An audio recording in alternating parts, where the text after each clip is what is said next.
¿Cómo están, compañeros? El tema que me correspondió explicar hoy es el de la jurisdicción voluntaria, el cambio de un registro, concretamente el cambio de nombre. Este tema lo encontramos en el Código General del Proceso, en el artículo 577, donde de forma taxativa nos indica los 13 procesos que se pueden llevar a cabo bajo esta jurisdicción. En el numeral 11 nos indica el proceso de la corrección, sustitución o adición de partidas de estado civil o del nombre o anotación de seudónimo en actas o folios de registro de aquel. Este proceso tiene ciertas particularidades y una de ellas es que como tal no hay un conflicto entre dos partes. Como tal no hay un contradictor eh, en este proceso, sino que este proceso está conformado solamente por una persona y es la parte que demanda, es la parte que como tal entra a pedir o solicitar ante el juez, ya sea una declaración, validez, autorización o reconocer actos o situaciones jurídicas. Pero como tal solamente hay una parte en este proceso. Como otra característica es que no hace tránsito a cosa juzgada, sino que un juez, al dictar una sentencia y esta quedar en firme, posterior a ello puede ser modificada por otra sentencia. Mm,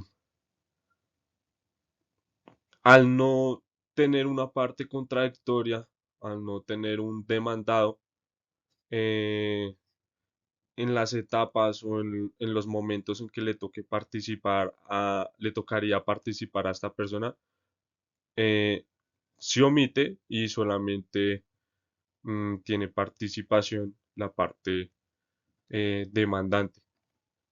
Como tal, el proceso es rápido, tiene que cumplirse con lo que nos indica el artículo 82 y 83 del Código General del Proceso, el cual nos da los parámetros y nos guía para el tema de la elaboración y presentación de la demanda.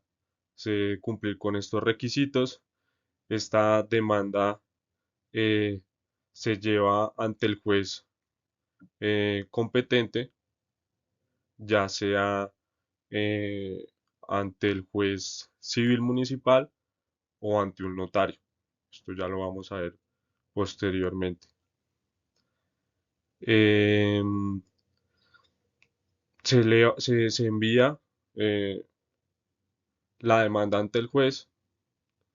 eh, ya sabemos que si es admitida, este emite un auto de trámite, el cual fija fecha, hora de audiencia, en la cual el juez va a valorar las pruebas y en esa misma audiencia el juez va a dictar una sentencia. Eso es lo general de este tipo de proceso. Eh, y para entender un poco más, pues les voy a contar otras cosas que averigüé sobre este tema. Resulta que el decreto 1260 de 1970 es la primera norma que nos habla de este tema, es la base para la evolución del tema del cambio de un registro. Esta norma nos indica o nos indicaba en su artículo 94, porque se fue subrogado,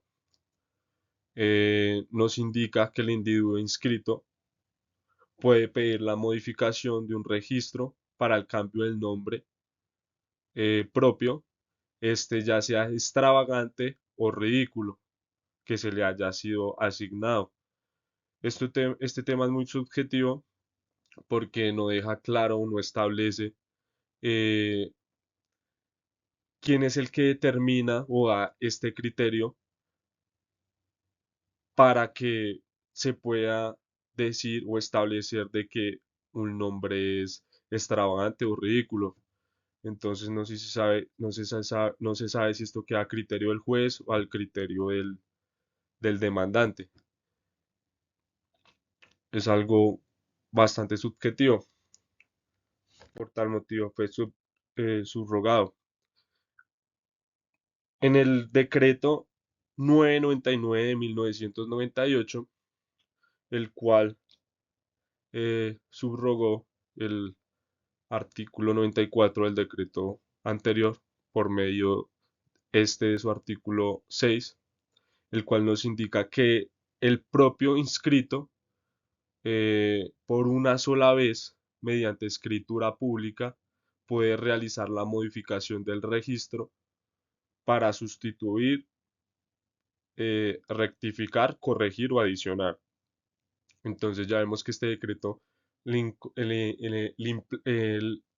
integra o le adiciona ciertas características donde podemos ver que debe ser el propio inscrito, que solo se puede hacer una sola vez y que esto debe ser mediante una escritura pública elevada a notaría y que debe ser o se puede hacer para los casos de sustituir, rectificar, corregir o adicionar.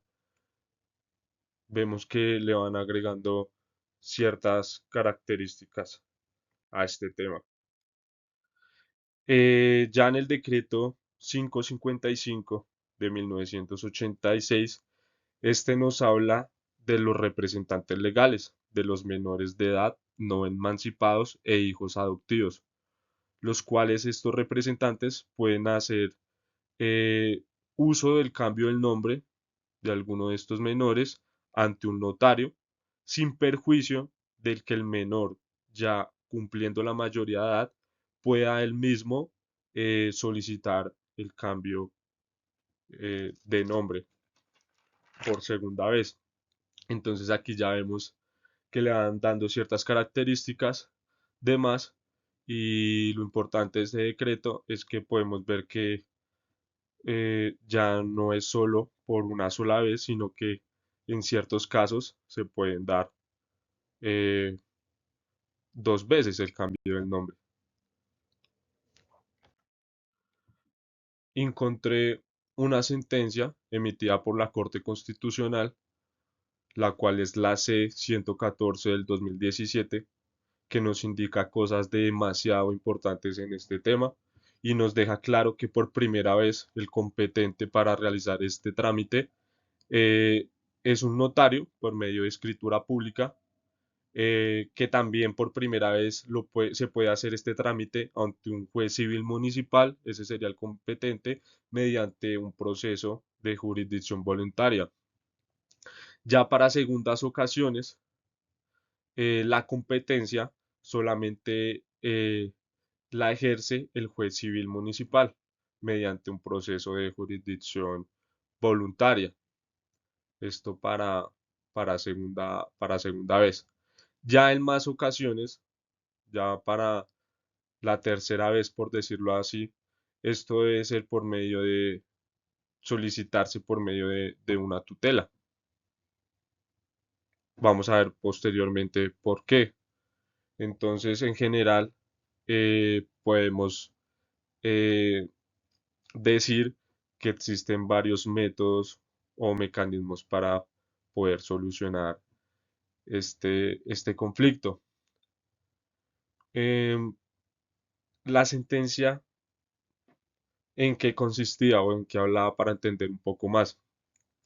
Resulta que un señor, eh, por allá un 17 de septiembre del 2010, solicitó el cambio de nombre por primera vez, obviamente ante un notario.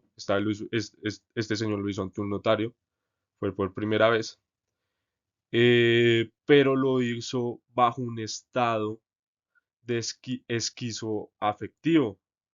El señor no se encontraba mentalmente muy bien en en ese tiempo que realizó esta solicitud. El nombre al que él cambió fue un nombre demasiado extraño, no lo quise anotar, pero no sé si lo anoté bien, Titaniamus Versunedanas Artemisium. Eh, este señor, cuando ya supera este estado de conciencia en el que se encontraba, pues se da cuenta que este nombre de alguna u otra forma pues le generaba ciertas afectaciones. Este señor, al ver que no podía cambiarlo por segunda vez, porque el cambio no lo solicitó estando de menor de edad y después posterior a ello el cambiarlo, sino que ya lo hizo en su adultez. Este señor, pues, bajo una acción de tutela, solicitó el cambio de de este nombre y que se le devolviera este nombre al que tenía antes, que era como Albeiro algo. El caso él solicitaba de que este nombre pues se le fuera cambiado por el que él tenía anteriormente. Eh, la Corte Constitucional le otorgó el derecho y, y la sentencia que dictó fue obviamente a su favor, argumentando de que existía un perjuicio y que siempre que este perjuicio sea probado e indicado, se puede realizar de nuevo el cambio de nombre. Eh, ya sea por motivos, o la corte lo dijo, fueron ya sean por motivos de identidad, de no poder como tener una identificación clara de su identidad y ya sea con conexidad con la vida digna, el buen nombre, la integridad personal, la personalidad, el trabajo, la familia, etcétera. Entonces la Corte argumentó de que es- estos temas o estas cosas se veían afectadas por el cambio de su nuevo nombre y por lo tanto le otorgó el derecho. Esta fue mi exposición en general. Gracias, compañeros. Gracias, profe.